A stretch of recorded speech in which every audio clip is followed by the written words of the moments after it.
चाणक्य नीति 8वां अध्याय। गुणों से मनुष्य अधिक खूबसूरत लगता है। अच्छे व्यवहार से परिवार की शोभा होती है। काम में लेने पर ज्ञान सार्थक हो जाता है और अच्छे कार्यों में लगाने पर धन की शोभा बढ़ जाती है। लकड़ी, पत्थर या धातु की मूर्तियों से मनुष्य को सफलता नहीं मिलती। सफलता मिलती है तपस्या और भावना से। पूजा या किसी काम को आप जैसी भावना से करेंगे वैसा ही फल आपको मिलेगा। व्यवहार में लाए बिना ज्ञान व्यर्थ है। अज्ञान मनुष्य को नष्ट कर देता है। सेनापति के बिना सेना नष्ट हो जाती है और पति पर निर्भर स्त्रियां भी पति के बिना नष्ट हो जाती हैं। वृद्धावस्था में पत्नी का देहांत हो जाना, धन संपत्ति का भाई बंधुओं के हाथों में चले जाना और भोजन के लिए दूसरों लोगों पर निर्भर होना, ये तीनों बातें मनुष्य के लिए मृत्यु के समान दुखदायी है। भगवान लकड़ी और पत्थर की मूर्तियों में नहीं रहते हैं। जहाँ कहीं भी मनुष्य अच्छी भावना के साथ पूजा करने लगता है, भगवान वहीं मिल जाते हैं।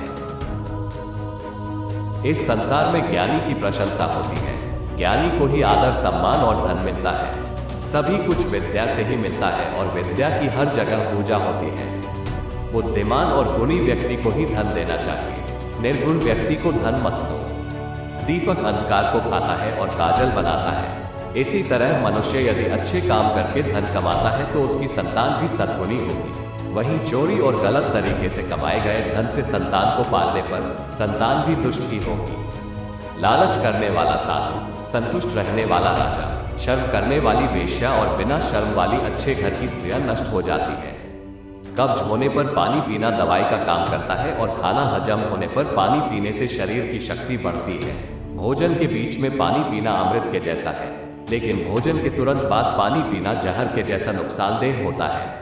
बीमार होने पर आप दूध, फल, जल और दवाई खाने के बाद भी स्नान और पूजा पाठ कर सकते हैं। इसमें कोई बुराई नहीं। बिना गुणों वाले व्यक्तियों की खूबसूरती व्यर्थ होती है। बुरा व्यवहार करने वाले व्यक्ति की परिवार में निंदा होती है। वह ज्ञान जिसका कोई उपयोग नहीं, व्यर्थ जाता है और हमेशा तिजोरी में बंद रहने वाला धन भी व्यर्थ जाता है। बिना खुद पर यकीन और लगन के किसी भी काम में सफलता नहीं मिलती। मनुष्य का अपना आत्मबल ही उसके विचारों, अचीवमेंट्स और सफलताओं की वजह होता है। जमीन के अंदर से निकलने वाला जल शुद्ध माना जाता है।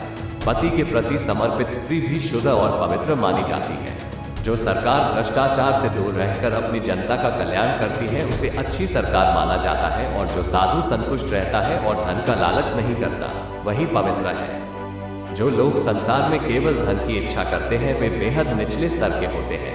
मध्यम स्तर के लोग धन और सम्मान दोनों की इच्छा करते हैं। ऊंचे स्तर के श्रेष्ठ लोगों को केवल मान सम्मान ही चाहिए होता है। जिस तरह से सागर का खारा पानी बादलों के मीठे पानी से मिलकर मीठा हो जाता है और पीने के काम आता है, ठीक इसी तरह से गुणी व्यक्ति के पास आया हुआ धन भी पवित्र होकर लोगों की भलाई में काम आता है।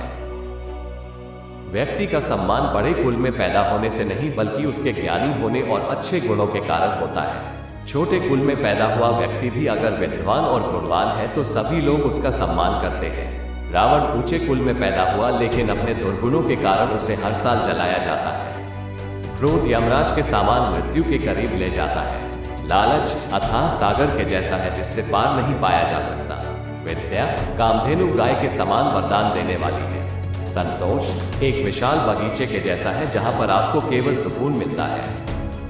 मांस खाने वाले, शराब पीने वाले, मूर्ख और अनपढ़ व्यक्ति मनुष्य होते हुए भी पशुओं के जैसे हैं, क्योंकि वे पशुओं की तरह अपनी आदतें नहीं बदल पाते और उनका मनुष्य के रूप में जन्म लेना व्यर्थ हो जाता है। शांति से बढ़कर कोई तप नहीं, संतोष से बढ़कर कोई सुख नहीं, लालच से बढ़कर कोई रोग नहीं और दया से बढ़कर कोई धर्म नहीं।